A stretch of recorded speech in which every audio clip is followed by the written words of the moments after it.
बिस्मिल्लाहिर्रहमानिर्रहीम। नाजरीन, आज हम आपको एक ऐसे हाफिज़े कुरान लड़की की कहानी सुनाएंगे जो अपने माँ के घर बार बार जाया करती थी। वो अपने माँ के घर जाकर ऐसा क्या किया करती थी और इसकी भाभी ने इसके साथ क्या कर दी कि इसकी भाभी पर अल्लाह का ऐसा दर्दनाक अज़ाब आया कि वो इबरत का निशान बन गई। नाजरीन, मुकम्मल कहानी को जानने के लिए हमारी वीडियो को आखिर तक जरूर सुनेगा क्योंकि ये बड़ी ही सबक आमोज कहानी है। मेरा नाम शबनम है। मैं अपने माँ बाप की बहुत लाडली बेटी थी। खास करके मेरे वालिद मुझसे बेइंतहा मोहब्बत करते थे।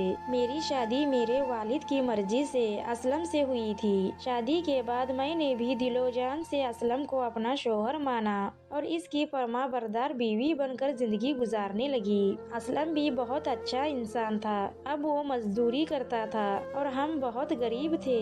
हमारा गुजर बसर बहुत मुश्किल से होता था, लेकिन असलम मेरी हर ख्वाहिश पूरी करता था। मैंने भी कभी अपनी चाहते इसके आमदनी के मुताबिक ही रखे और कभी इसे मुश्किल वक्त में अकेला नहीं छोड़ा। 3 साल के बाद अल्लाह ताला ने हमें एक प्यारी सी बेटी से नवाजा तो असलम बहुत खुश हुआ। इसने पहली बार अपनी बेटी को उठाया तो रोने लगा और कहा, बस अल्लाह से यही दुआ है कि इसकी नसीब अच्छी करे। असलम ये नहीं जानता था कि इसकी इस बेटी पर जिंदगी में कैसी कैसी कयामत टूटेगी। इसकी बात सुनकर मैं भी रो पड़ी और अपनी बच्ची को ढेर सारी दुआएं देने लगी। हमारे हालात चाहे जितने खराब थे, लेकिन इसके बावजूद मैं अपने शोहर के साथ सुकून से जिंदगी बसर कर रही थी। मेरी वालिदा का इंतकाल हो चुका था और मेरे वालिद ही मेरा मायका था।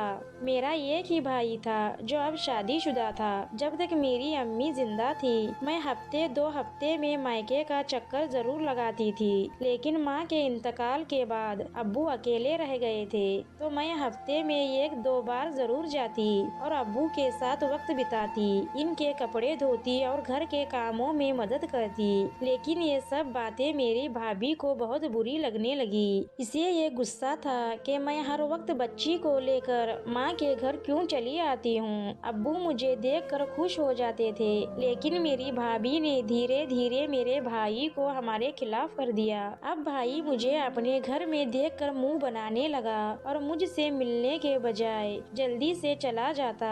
एक दिन मैं भाभी के घर पहुंची तो अब्बा वहां मेरी राह देख रहे थे। मेरी भाभी घर में ही थी। मुझे देखते ही इसने मुंह फेर लिया और कमरे में चली गई। फिर किचन में जाते हुए इसने बड़बड़ाने लगी, लोगों को अपने घरों में सुकून क्यों नहीं मिलता, जब देखो मुंह उठाकर चले आते हैं। इसकी ये बात मुझे बहुत बुरी लगी। कुछ देर बाद भाई घर आया तो मेरी आंखों में आंसू आ गए। मैं भाई की लाडली बहन थी और हमारा बचपन एक साथ गुजरा था। मैं इससे छोटी थी, लेकिन बचपन में जो भी चीज स्कूल से खरीदती तो भाई को दे देती थी। भाई ने मुझे रोते देखा तो पूछा, क्या हुआ, क्यों रो रही हो, क्या असलम ने कुछ कहा या कोई परेशानी है। मैंने जल्दी से आंसू पोंछे और कहा, नहीं भाई, बस तुम्हारी बीवी ने मुझे देखकर मुंह फेर लिया और मुझसे एक लफ्ज भी नहीं बोला और फिर तरह तरह की बातें करती रही। मैंने आगे कहा, मैं यहाँ अब्बू के लिए आती हूँ, अगर तुम्हारी बीवी को पसंद नहीं तो मैं अब नहीं आऊंगी। भाई ने ये सुना और खामोशी से कमरे में चला गया। इसने जब अपनी बीवी से ये बात कही तो भाभी ने शोर मचा दिया। वो लड़ने लगी और बात यहाँ तक पहुँची कि इसने कहा, इस घर में या तो तुम्हारी बहन रहेगी या फिर मैं। जब भी आती है घर का सुकून बर्बाद करके चली जाती है। शादीशुदा है तो अपने घर क्यों नहीं रहती, रोज अपनी बेटी को लेकर यहाँ चली आती है। मुफ्त की रोटियाँ जो मिल जाती हैं। भाभी की ये बातें सुनकर मेरा वजूद पत्थर का हो गया। अब्बू ने भाभी को डांटना शुरू कर दिया और भाई, भाभी और अब्बू आपस में लड़ने लगे। मेरा दम घुटने लगा और मैं खुद को इस सब का कसूरवार समझने लगी कि मेरी वजह से इनके घर में झगड़ा हुआ। मैंने हाथ जोड़कर सबसे माफी मांगी और कहा, मुझे माफ कर दीजिए, आज के बाद मैं इस घर में कदम नहीं रखूंगी। अब्बू ये सुनकर ज़ारो कतार रोने लगे और कहने लगे, ये तुम्हारे अब्बू का घर है, तुम्हें यहाँ आने से कोई नहीं रोक सकता।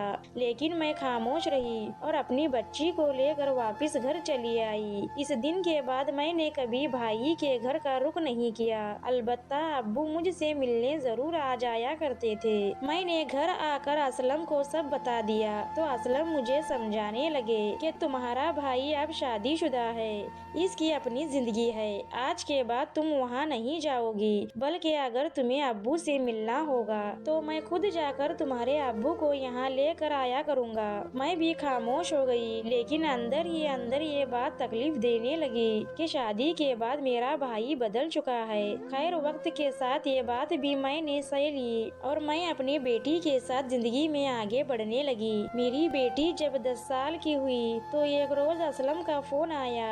मैंने फोन कान से लगाया तो एक गैर शनास आवाज सुनाई दी कि असलम साहब फैक्ट्री के छत से नीचे गिर गए हैं, आप फौरन फला अस्पताल में पहुंच जाइए। ये सुनते ही मेरे पैरों तले जमीन निकल गई। मैंने फौरन अपनी बेटी को साथ लिया और रिक्शा पकड़कर अस्पताल की तरफ निकल पड़ी। दरअसल असलम जहां मजदूरी किया करते थे वहीं मिस्त्री के साथ काम करते हुए छत से गिर गए थे।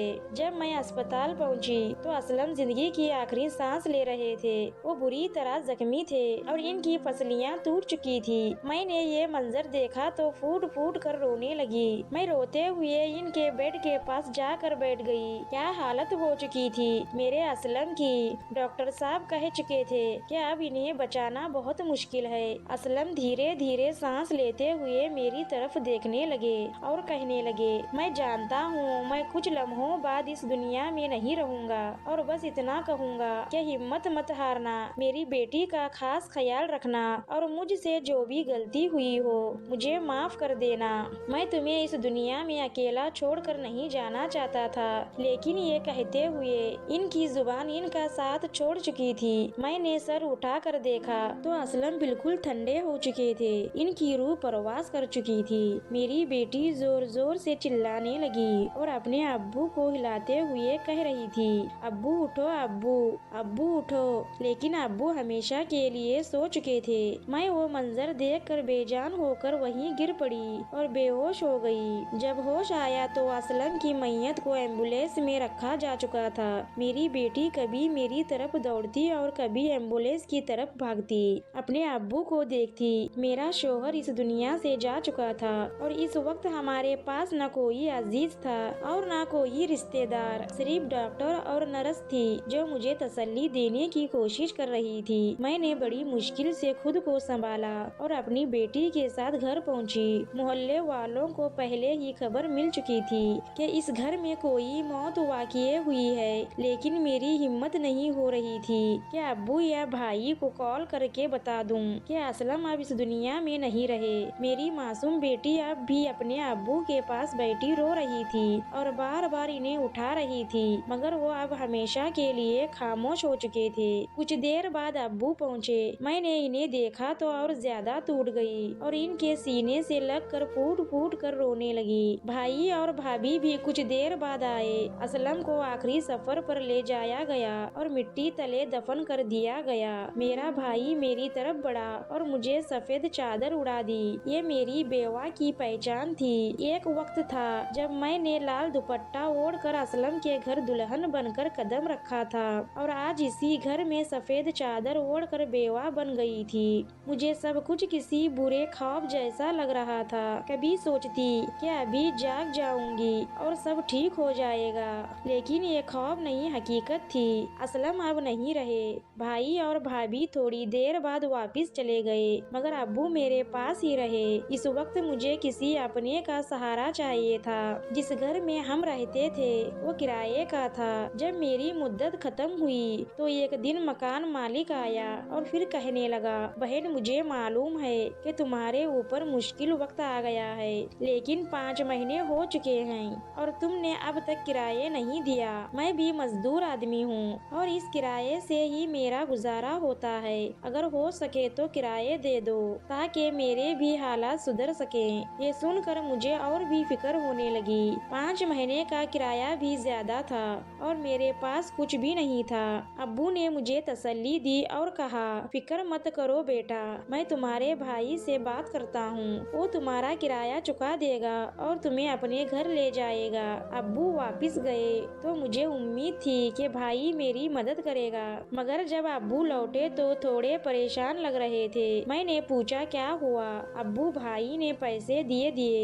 अब्बू ने हल्की मुस्कान के साथ कहा, हाँ बेटा, मैं पैसे लेकर आया हूँ, तुम्हारे भाई ने दे दिए हैं। कुछ देर बाद मकान मालिक आया तो अब्बू ने इसे पैसे दे दिए। जब वो पलटे तो मैंने पूछा, अब्बू क्या भाई ने पैसे दे दिए थे? तो अब्बू की आंखों में आंसू आ गए। अब्बू बोले, वो कह रहा था कि हमारा खुद का पेट पलता नहीं है, मैं पैसे कहाँ से लाऊं? इसलिए मैंने मजबूर होकर अपने दोस्त से पैसे उधार ले लिए। इसे कह दिया है कि पेंशन से थोड़ा थोड़ा जमा करके इसे लौटा दूंगा। ये सुनते ही मैं रो पड़ी। मुझे पता था कि भाभी भाई को इतने पैसे नहीं देने देगी। अब्बू भी कहने लगे, बेटा अब हर महीने का किराया कैसे दिया जाएगा? चलो अब मेरे साथ मेरे घर चलो। मकान का किराया चुकाने के बाद मैंने मजबूर होकर अपना सामान पैक कर लिया। मुझे भी पता था कि अब हर महीने किराया कौन देगा। मैं अपने अब्बू के साथ मायके की दहलीज पर पहुंच गई, जो अब मायका नहीं रहा था बल्कि मेरे भाई का घर हो चुका था। मैंने अपना और अपनी बच्ची का हाथ थामे घर में कदम रखा। मुझे देखकर भाई और भाभी चौंक गए और परेशान हो गए। सामान के साथ मुझे देखकर भाभी फौरन बोल उठी, क्या ये अब यहीं रहेगी? मेरे अब्बू ने फौरन जवाब दिया, भला हमारे अलावा इसका है ही कौन? आज से ये हमारे ही पास रहेगी। भाभी बड़बड़ाते हुए अपने कमरे में चली गई और भाई भी मुंह बनाकर अपने कमरे में चला गया। मेरी बच्ची बहुत मासूम थी और अब भी अपने बाप की मौत के सदमे में भी थी, इसलिए काफी चुप चुप सी रहने लगी। मैंने अपने अब्बू के कमरे में सारा सामान रख दिया और हम वहीं एक कमरे तक सीमित होकर रहने लगे। मैंने अपनी बच्ची को समझा दिया था कि अपने मामी और मामा को तंग ना करना और अपने कजन के साथ कोई शरारत भी नहीं करना। मेरी बेटी समझदार थी और इसने सब कुछ समझ लिया। भाई के 2 बेटे थे। बड़ा बेटा मैट्रिक में और छोटा 5वीं क्लास में पढ़ता था जब मेरी बेटी 4थी क्लास में थी। कुछ रोज यूं ही गुजर गए। मैं भाई और भाभी का दिल जीतने के लिए घर के सारे काम करने लगी। जो काम भाभी करने लगती मैं खुद कर देती ताकि इन पर कोई एहसान ना लगे। बदले में वो मुझे 3 वक्त का खाना दे देती और यही मेरे लिए बहुत था। एक दिन मैं भाभी के कमरे में सफाई करके बाहर निकली तो कुछ देर बाद भाभी ने शोर मचा दिया। ड्रेसिंग टेबल पर मेरी सोने की अंगूठी रखी थी, वो कहाँ गई? मैंने जब ये सुना तो मेरा चेहरा लाल हो गया। मैं कहने लगी, भाभी मैंने तो आपकी कोई अंगूठी वहाँ पड़ी नहीं देखी। भाभी मुझे गुस्से से देखने लगी और बोली, मैंने खुद वॉशरूम जाने से पहले उतार कर रखी थी, कहीं तुमने चोरी तो नहीं कर ली? भाभी की ये बात सुनकर मेरा वजूद कांप गया। मैंने अपने कानों को हाथ लगाते हुए कहा, मैं ऐसा भला क्यों करूँगी? आपकी चीज चुरा कर मैं क्या करूँगी? तभी भाभी का बड़ा बेटा बाहर निकला और बदतमीजी से कहने लगा, मैंने अपनी आँखों से देखा था कि रुखसार कमरे से कोई चीज उठा कर छुपाते हुए जा रही थी। तो भाभी आग बगोला होकर मेरे बच्ची के पास आई जो इस वक्त स्कूल की पढ़ाई कर रही थी। भाभी ने इसका बैग खोला तो इसमें से इनकी सोने की अंगूठी निकल आई। ये देखकर मेरा चेहरा जर्द पड़ गया। मेरी बच्ची हैरत में गूंगी बनी बैठी रही। इसी वक्त भाई भी घर आ गया। भाभी ने अंगूठी दिखा कर कहा, देख लो अकबर, तुम्हारी बहन और भांजी के कारनामे। मेरी बच्ची सहम कर जारो कतार रोते हुए कहने लगी, मैंने कोई चोरी नहीं की। थोड़ी देर पहले रफीक मेरे पास आया था। इसने किताब लेने के बहाने मेरा बैग चेक किया था और वहीं ये अंगूठी रख कर गया है। रफीक ये सुनते ही बौखलाने लगा। मैं हैरान परेशान थी कि भाई का बेटा इतनी बड़ी साजिश कैसे कर सकता है। मुझे अपनी बच्ची की आदतों का अच्छी तरह पता था। वो कभी भी ऐसी हरकत नहीं कर सकती थी, लेकिन मेरी मजबूरी थी। मैं कुछ भी नहीं बोल पाई। अब वो मेरी बच्ची को कमरे में ले गए और पूछने लगे, क्या तुमने चोरी की है? मेरी बच्ची फौरन कहने लगी, मैं भला चोरी करके क्या करूँगी? मैंने ऐसा कुछ भी नहीं किया। मुझे अपनी बच्ची की बात पर पूरा यकीन था, लेकिन मैंने ये बात नजरअंदाज कर दी और इसे सिर्फ अपने कमरे तक महदूद कर दिया। वो अब कमरे से बाहर भी नहीं निकलती थी। कुछ दिन ही गुजरे थे कि एक दिन भाभी ने फिर शोर मचा दिया। मेरे सोने का हार नहीं मिल रहा जो मैंने शादी में पहनने के लिए निकाला था। ज्वेलरी बॉक्स अब बिल्कुल खाली पड़ा है। ये सुनते ही मेरे होश उड़ गए। मैंने पहले ही कह दिया मेरी बच्ची का इसमें कोई कसूर नहीं हो सकता, आप ही ने कहीं रख दिया होगा। लेकिन भाभी ने फिर मेरे कमरे में आकर इसकी तलाशी लेने लगी। आज रफीक ने फिर कहा मैंने रुखसार को आपके कमरे में बाहर देखा था। आज गली में रफीक अपने दोस्तों को बहुत सारे पैसे दिखा रहा था जो सारे हजार हजार के नोट थे। वो लोग दुकान से सिगरेट भी खरीद रहे थे और बहुत सारी चीजें खरीदी हुई थी। ये सुनते ही मेरे पैरों तले जमीन खिसक गई। भाभी हड़बड़ा कर अपने बच्चे की तरफ देखने लगी जो मासूम चेहरा बनाए खड़ा था। मेरा भाई गुस्से से आगे बढ़ा और मेरी बच्ची को मारने लगा और कहने लगा तेरी हिम्मत कैसे हुई जो मेरे बच्चे पर इल्जाम लगाए। तेरे आते ही इस घर में तमाशा फैल चुका है। अपने बाप के साथ मर जाती तो अच्छा था। भाभी की ये बातें सुनकर मेरा वजूद कांप उठा। भाभी को रोकने लगी तब तक अब्बू आगे बढ़े और भाभी को बच्ची से दूर करने लगे और बोले क्यों मार रहे हो बच्ची को जब ये कह रही है इसने ऐसा वैसा कुछ नहीं किया तो तुम अपनी औलाद पर ध्यान दो। हो सकता है तुम्हारे बच्चों ने चोरी की हो। हर जगह हर वक्त बाहर आवारा गर्दी करते रहते हैं। आप भी अपनी बेटी की तरफदारी कर रहे हैं। ये तो शक्ल से ही चोरनी लगती है। बाप भी चोरियां और डकैती करके इन्हें पालता था, तब ही तो ये अब हमारे घर आकर हमारी बीवी के जेवर चुरा रही हैं। मेरी बेटी ने थप्पड़ खाकर और अपने मरहूम बाप के बारे में ये सब बातें सुनकर जैसे पत्थर की मूरत बन गई। अपने शोहर के बारे में ये सब सुनकर मुझसे भी बर्दाश्त नहीं हुआ तो मैं चीख उठी। भाई के पास जाकर इसे बोलने लगी तुम्हारी हिम्मत कैसे हुई मेरे शोहर के बारे में ऐसा कहने की। वो तो अब इस दुनिया में नहीं है, इसे बख्श दो। बच्चों की लड़ाई में तुमने अब्बू पर हाथ उठा दिया। मुझे अपनी बच्ची की परवरिश पर पूरा यकीन है, लेकिन तुम्हें अपने बच्चों पर ध्यान देना चाहिए था। जब अब्बू कह रहे थे तो तुम्हें अपने बेटे की भी तहकीकात कर लेनी चाहिए थी। तभी भाभी ने आकर मुझे थप्पड़ मारा और बोली हमारे टुकड़ों पर पलती हो और हमें ही बातें सुनाती हो, दफा हो जाओ हमारे घर से। मैं गुस्से में बोल नहीं रही थी। आपके घर में आपका एहसान काफी है जो अब तक हमें रखा। भाई भी गुस्से में आकर बोला अब्बू को भी साथ लेकर दफा हो जाओ, अब और बोझ उठा नहीं सकता। खबरदार जो तुम लोगों ने दोबारा इस घर में कदम रखा। ये कहकर भाई चला गया। अब मैं क्या करती और बर्दाश्त करना मेरे बस से बाहर हो गया था। मैंने मजबूरी में अपना सामान पैक किया। जब अब्बू को उठाने लगी तो अब्बू अचानक पीछे गिर गए। वो बिल्कुल ठंडे पड़ चुके थे। मैं घबरा गई और इन्हें डॉक्टर के पास ले गई। भाई भी मेरे साथ था, लेकिन डॉक्टर ने बताया कि अब्बू का हार्ट अटैक से इंतकाल हो चुका था। भाभी ने फौरन कहा ये सब तुम्हारी वजह से हुआ है। मजबूरी में भाई के घर 3 दिन और रही क्योंकि रिश्तेदार आ जा रहे थे। जैसे ही यूं खत्म हुआ भाई ने मुझे घर से निकाल दिया।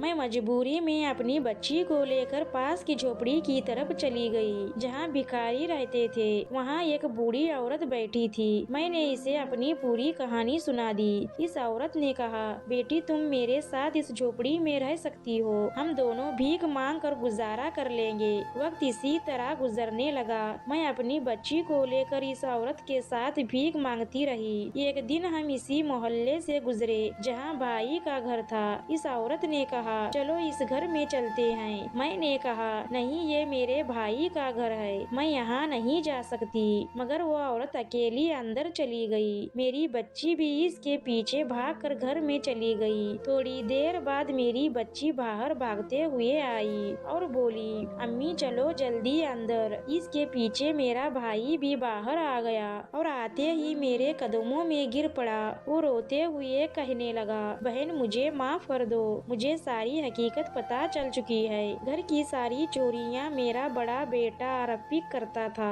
तुम्हारे जाने के बाद इसने डकैती और चोरी भी शुरू कर दी थी। पुलिस ने इसे गिरफ्तार कर लिया है और अब वो जेल में अपनी सजा काट रहा है। तुम्हारे भाभी के जिस्म पर भी अजीब से नीले निशान पड़ने लगे हैं। डॉक्टर ने बताया कि इसे कैंसर है और वो आखिरी स्टेज पर है। अब इसके जिस्म में पीप भर चुके हैं और वो तड़प तड़प कर जिंदगी की आखिरी सांस ले रही है। इसे मौत भी नसीब नहीं हो रही। ये सब इसके किए की सजा है, क्योंकि वो तुम्हें झूठे इल्जाम में फंसाने में अपने बेटे का साथ दे रही थी। तुम हो सके तो हमें माफ कर दो। मैंने भाई से कहा, माफी मुझसे मत मांगो, माफी अब्बू से मांगो, क्योंकि तुमने अपने बाप जैसे शख्सियत पर हाथ उठाया। तुम्हें इसी का फल मिल रहा है। तुम्हारा बेटा जेल में है और बीवी तड़प तड़प कर मर रही है। भाई मुझे भाभी के पास ले गया, जो चीख चीख कर रो रही थी। वो कहने लगी, मुझे माफ कर दो